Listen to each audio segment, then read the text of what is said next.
श्री स्वामी समर्थ. मंडळी, पितृपक्षामध्ये जे मुलं जन्माला येतात त्यांचं भाग्य कसं असेल?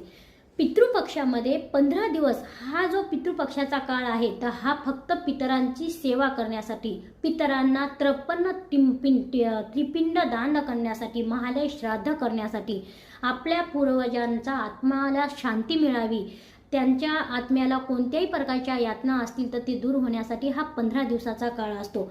या 15 दिवसामध्ये आपले पितर धर्तीवर येतात, आपल्या परिवारामध्ये मिसळतात. आपल्याला माहिती पडत नाही असं शास्त्र सांगतं, असं ज्योतिष्य शास्त्र सुद्धा सांगतं.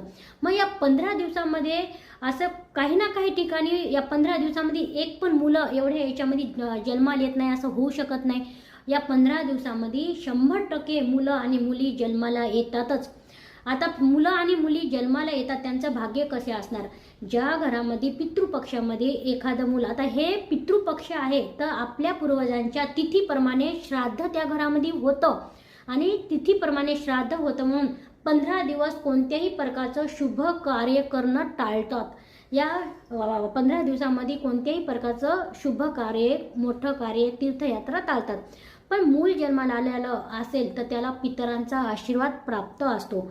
त्याला कोणत्याही प्रकारची त्याच्या जीवनामधली कठीण परीक्षा देण्याची वेळ येत नाही. तो त्याच्या आईवडिलांबरोबर प्रचंड प्रेम करतो. तो हे मूल आहे तर त्याला समाजामध्ये मान सन्मान असतो. तो कोणत्याही क्षेत्रामध्ये सहजपणे पाऊल टाकून तो यशस्वी होतो.